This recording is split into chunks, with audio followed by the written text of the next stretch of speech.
আমি খুবই টেনশনে আছে। এই যে আসল রূপগুলো বের হচ্ছে। আপনার মামির কাজ আপনার কেমন লাগছে এখন?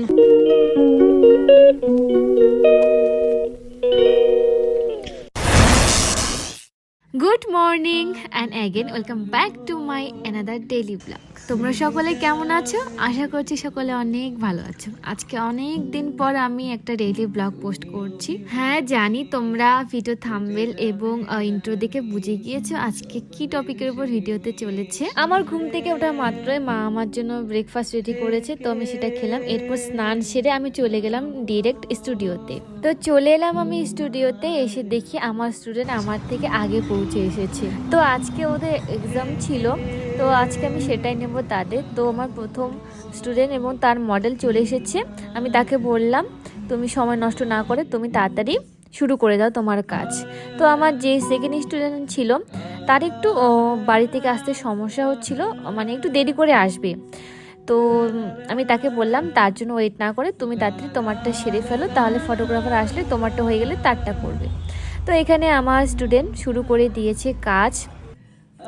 এরপর আমি বাকি সময়টা কি করি আমি ভেবে পাচ্ছিলাম না। তো সেই মুহূর্তে আমি একটু রিল করে নিলাম। অবশ্য অনেকদিন ধরে আমার রিল করাও হয় না, ভালো লাগে না বর্তমানে এখন।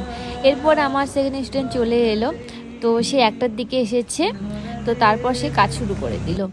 এরপর আমরা টিফিন টাইম 2টার দিকে খাওয়া দাওয়া করে তারপর বাকি কাজটা সেরে ফেলবো। তো আমি মিষ্টির দোকানে চলে এলাম, এখান থেকে পুরি সবজি নিয়ে তারপর আমরা সবাই মিলে একসাথে খাবো। তো এখানে আমি নিচ্ছিলাম, এরপর সাথে আমি নিয়েছিলাম 5টা ছোট ছোট ফ্রুটি, ম্যাঙ্গো ফ্রুটি।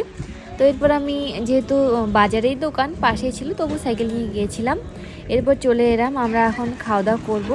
তো আজকে বেশ মজা হয়েছিল। আর আমার আরেকজন স্টুডেন্ট ছিল, সে তার একটু সমস্যার জন্য সে আজকে এক্সাম দিতে পারেনি। তো আজকে আমি দুজনেরই এক্সাম নিয়েছিলাম। তো এখানে আমরা খাওয়ার সময় অনেকটা হাসি মজা করছিলাম। দেখো কোনো একটা কাজ করতে গেলে আমাদের শরীরে এনার্জির দরকার, তো খাওয়া দাওয়াটা তো আমাদের ঠিক মতো করতে হবে। তো এখানে খাচ্ছিলাম। আর আমার সেকেন্ড স্টুডেন্ট ও শুধু তার শাড়িটা পরিয়েছে, এরপর সে কাজ শুরু করবে। এই যে মামি খুবই ব্যস্ত, মামি খুবই টেনশনে আছে। আর ভাগ্নিকে রেডি করতেছে। এখন জামাইয়ের দরকার আমাদের। যদি কেউ ইন্টারেস্ট থাকে না অবশ্যই বলবেন, আমরা আমাদের ভাগ্নিকে বিয়ে দেব। ইনবক্স করুন অবশ্যই আমাদের সাথে। তো আমরা এখানে মজা করছিলাম, তো তোমরা বুঝতেই পারছো। এরপর সে কলকা করছিল। এরপর আমার সেকেন্ড স্টুডেন্টও তার সাথে তাল মিলিয়ে সেও অল্প সময়ের মধ্যে তাড়াতাড়ি তার মডেলকে রেডি করেছে।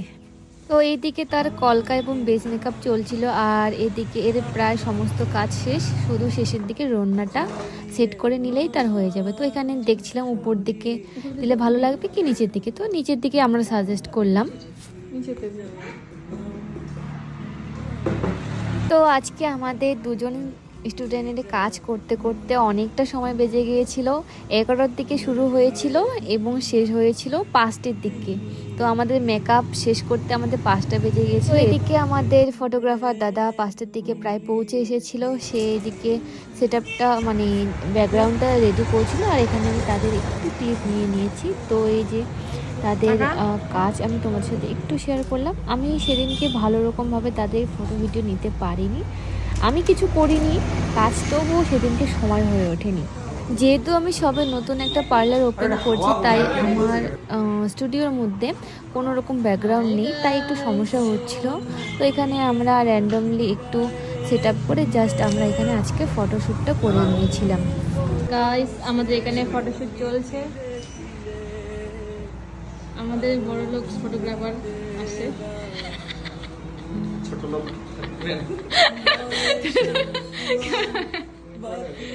খুব কষ্টে এনার অ্যাপয়েন্টমেন্ট পেয়েছি আমরা, খুবই কষ্টে।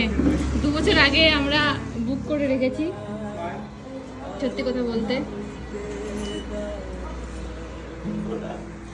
বৌদি এখানে অনেক ফটো তোলার জন্য অনেক কিছু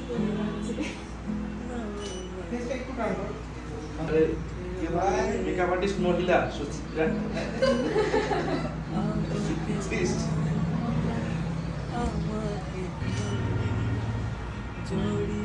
হাই এভরিওয়ান, এখন আমাদের ভিডিওগ্রাফি চলছে।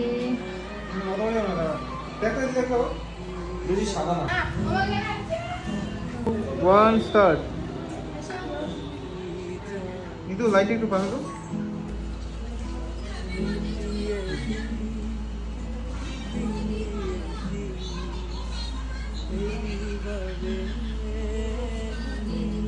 এখানে আমাদের ফটোগ্রাফির কাজ শেষ, এরপর পার্লারের মধ্যে চলে এলো এই ছোট্ট বুনুটি কান ফুটো করার জন্য। তো এখানে আমি তার কান ফুটো করে দিলাম।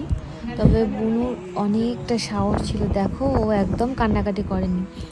তো এখানে একটু জাস্ট তার চোখের মধ্যে হালকা একটু জল এসেছিল। তো বলছিলাম যে ব্যথা লেগেছে, তো সে বললো যে না লাগেনি।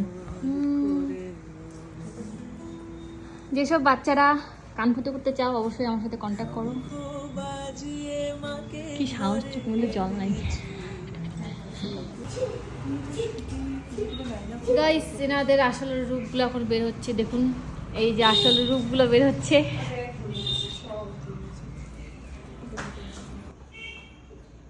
এমন সময় লাইনটা গেল গাইস।